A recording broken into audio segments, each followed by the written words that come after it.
Bismillahirrahmanirrahim. Assalamualaikum warahmatullahi wabarakatuh. Okey, untuk sejarah tahun 4 hari ini, Kelas Bestari, Ustazah akan masuk topik baru iaitu Tum Perak Bendahara Terhilang.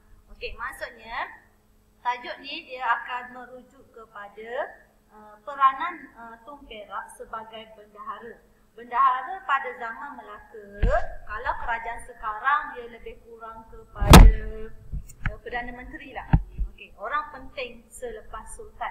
Okey, kalau senang nak faham, bendahara ialah orang penting selepas Sultan. Kalau sekarang kita ada agung kan? Okey, perlembagaan kita di Malaysia Perdana Menteri. Maksudnya yang memegang jawatan tu bendahara tu macam ibarat macam Perdana Menteri.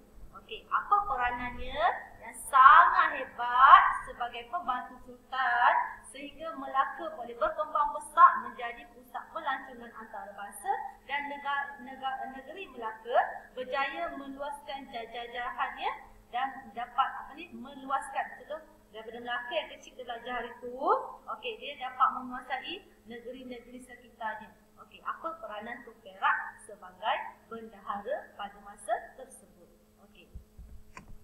Mula-mula kita akan tengok riwayat, maksudnya riwayat hidup. Riwayat hidup ini okey, kalau detailnya patutnya lahir bila, apa dia punya mati bila. Okey, cuma yang dalam buku awak saya highlightkan, maksudnya di sisi penting adalah sebelum menjadi bendahara, dia adalah penghulu kelang. Strateginya membawa benda kelang ke masa keluarga semasa tentera Siam datang untuk menyerang telah menyemangat juang. Maksudnya semasa menjadi penghulu kelang, supaya tentera-tentera tu macam kental, semangat, macam nak berjuang tu bersungguh-sungguh, tak main-main. Macam tu kan? Dia suruh bawa keluarga. Macam kita, kalau mak ayah kita ada depan mata, takkan main-main masa belajar kan? Takut mak kita kata, apa anak aku ni kat sekolah macam ni? Sama juga. Dia bawa keluarga masa berperang dengan Siam tu, maksudnya bila kata, aku tak nak isteri aku mati, aku tak nak anak aku mati. Maksudnya dia akan melawan tentera Siam tu dengan bersungguh-sungguh. Yang tu maksudnya semangat juang yang tinggi. Maksudnya kita nak berperang tu habis-habisan, kalau senang cerita, titisan darah terakhir dan kita dikenal sebagai pahlawan. Sebagai pahlawan yang mengharumkan dan memberikan kemenangan.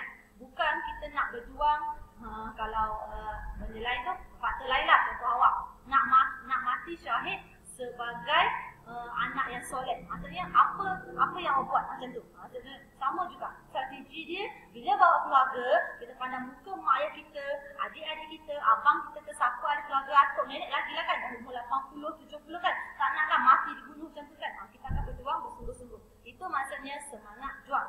Lepas tu dia juga telah dilantik oleh Perdana Menteri sebagai bendahara tu oleh Sultan Muzaffar Shah, dan sebab dia bijak dan dia sangat berkepimpinan jauh ke depan semua, dia dianugerahi gelaran Bendahara Paduka Raja. Maksudnya sampai dapat bendahara tu gelaran lah. Maksudnya dia punya kebijaksanaan tu lah baru dapat. Macam awak lah, kalau hebat-hebat belajar, nanti awak dapat dia tokoh murid, dapat 6A semua macam tu. Maksudnya kita bukan nak gelaran tu, tapi bila kita buat sesuatu yang baik, kita telah menyumbang sesuatu kepada orang lain.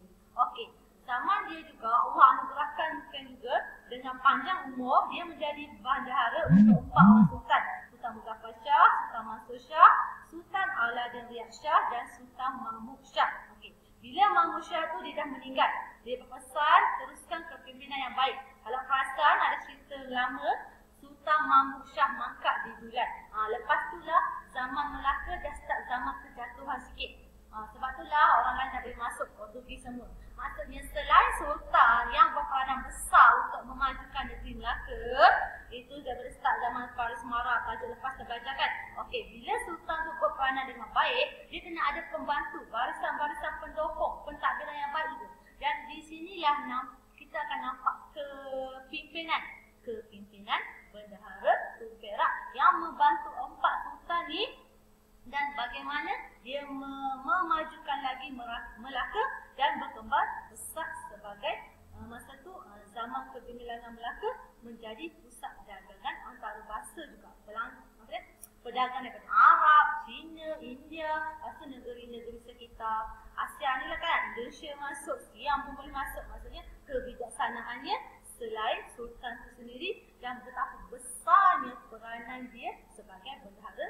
Sekejap lagi kita tengok peranan bendahara Tun Perak ni apa. Okey.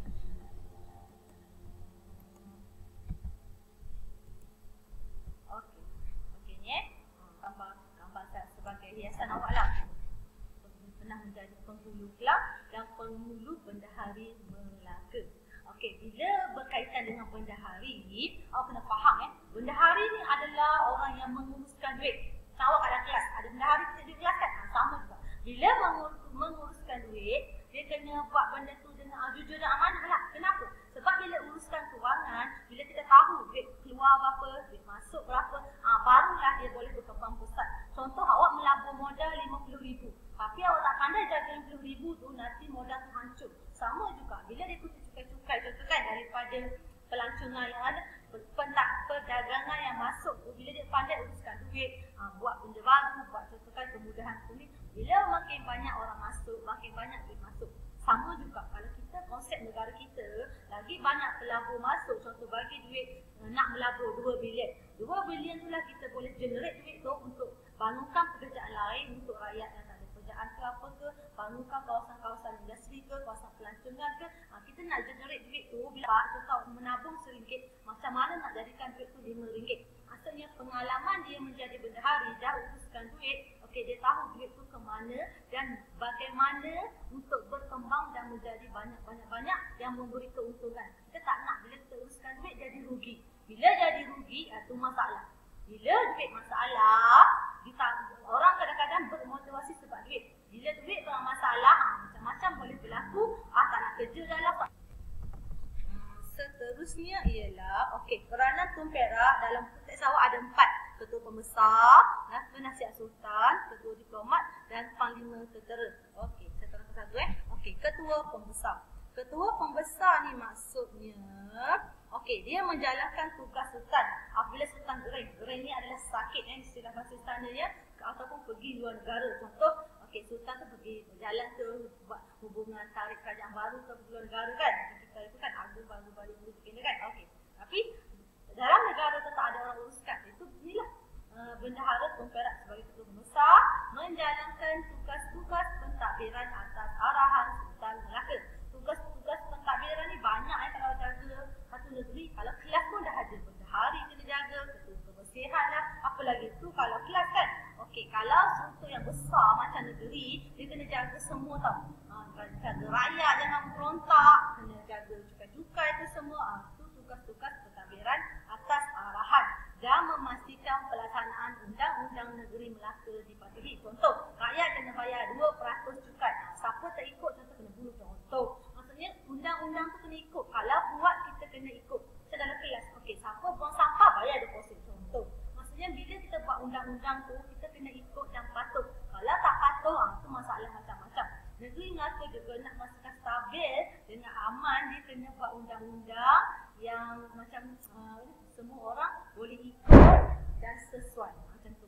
Maksudnya dia kena pastikan undang-undang tu masa zaman Melaka dia ada undang-undang tubuh Melaka. Nanti mudah belajar kat sekolah menengah ke apa Okey, seterusnya ialah peranan Tun Perak sebagai penasihat sultan. Yang ni penting juga. Dia kena menasihatkan yang hal baik-baik dan juga menasihati sultan supaya ikut ke ajaran Islam. Okey, asalnya saya beritahukan para orang Hindu. Bila Islam masuk, sedangkan Arab bawa masuk, masa tu baru masuknya ajaran Islam. Okey, dia kena kata sultan kena ikut arahan.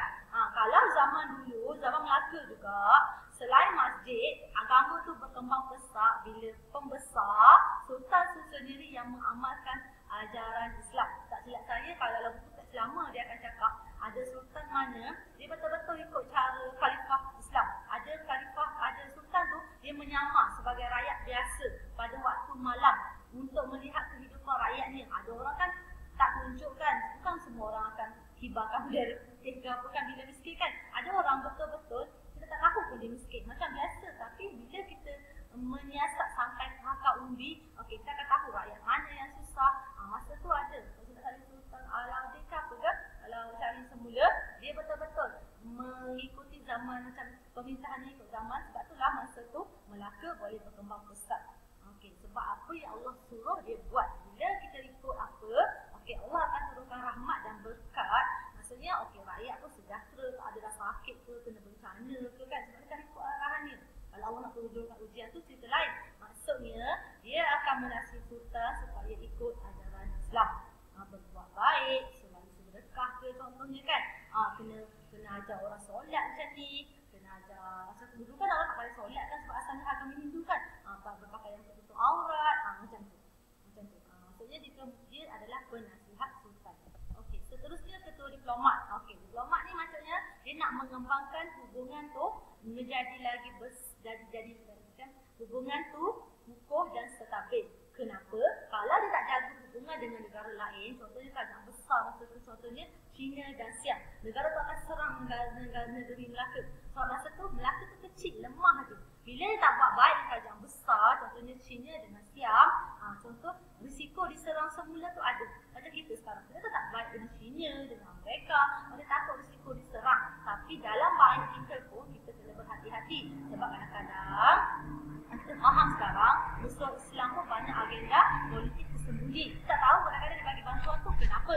Mungkin atas dasar kemanusiaan, tapi mungkin di sebalik-sebalik tu ada niat yang tak baik kan. Okey, itu abaikan. Cuma nak cakap kita kena jaga hubungan diplomatik. Kita tak boleh bergaduh dengan orang Indonesia, orang Korea atau apa macam tu kan.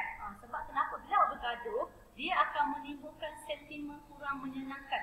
Negara aku je betul, negara aku je menang. Contoh macam tu. Bila dah sampai tahap aku tak nak. Kita nak kebersamaan. Bila kebersamaan universal atau menyeluruh, barulah orang akan pandang, oh Islam ni baik, pemimpinnya baik macam tu. Sebab dia kena mengekalkan hubungan baik tu. Okey, menyambut kedatangan utusan. Maksudnya dulu kan orang kan utus daripada Pasai atau China ke Melaka. Dia kena disambut dengan baik, raihkan, contoh bagi makan sedap-sedap, tidur selesa. Sebab bila dia bersambut dengan baik, orang kata, oh bagus kerajaan Melaka ni sambut aku dengan baik. Maksudnya bila kita pergi kat sana, kita bukan mengharapkan ganjaran. Maksudnya kita mengharapkan orang pun membalas benda yang baik. Kan? Kita diajarkan buat baik, dia balas baik. Sama juga. Bila utusan daripada luar negara datang, kita kena buat baik. Sebab tu awak kena bermuka manis, senyum ke orang, bagi salam. Kita tak nakkan jumpa orang muka masam. Samalah konsepnya macam tu. Sebab bila kita nak orang muka senyum kat kita kena senyum ke orang macam tu kan. Macam tu lah juga. Bila kita dari negara luar datang, kita sambut dengan baik. Jadi kita pergi negara dia, atau awak nanti kan nak belajar Cina kan. Bila kita start baik dengan dia, dia pun sambut, oh dia orang Malaysia ni. Macam tu kan. Bila pergi Mekah kan. Sebab tu dia sambut kita dengan baik. Sebab kita pun meraihkan dia. Macam tu. Okey. Menghantar rombongan persahabatan ke Siam. Okey, masa dulu Siam juga antara negara besar lah. Masa tu tak keluar lagi istilah Asia semua tu lah. Tapi Siam tu antara kuasa besar. Maksudnya kena jaga hubungan persahabatan. Tak nak nanti Siam negara kacau kita, negara kacau Melaka dan jadi huru hara. Masalah lah. Okey, lepas tu macam ni. Meraihkan bila orang datang, meraihkan dengan baik. Okey, lepas tu sebagai panglima tentera. Ini penting sebab dulu waktu kecil ke besar, bila istilahnya suka berperang, okey, dia kena jadi panglima tentera. Apa strategi perang dia ada masa tu? Contohnya mengalahkan Pahang yang ketika itu berada penguasaan Siam. Apa yang dia buat? Okey, dia juga membantu Sultan Pasai yang menghadapi perang saudara. Bila dia bantu orang lain, orang pun akan bantu kita. Mungkin 10 tahun akan datang, 5 tahun akan datang. Bila menyebut pasal pemerintahan, benda tu takkan nampak dalam 5 tahun tak. Benda tu akan nampak 10 tahun, 20 tahun akan datang. Maksudnya bila kebijaksanaan, strategi tu ada, maksudnya kita akan menang. Macam mana perang Badar, walaupun tentera tu kecil tapi kita boleh menang. Sebab kita ada strategi dan Allah sebagai penolong. Okey, untuk tajuk ni yang kena nampak betapa besarnya peranan bendahara Tun Perak sehingga Melaka boleh berkembang pesat menjadi negeri yang maju dan sebagai pusat pelancongan zaman tu, pusat perdagangan antarabangsa. Okey, itu sahaja. Terima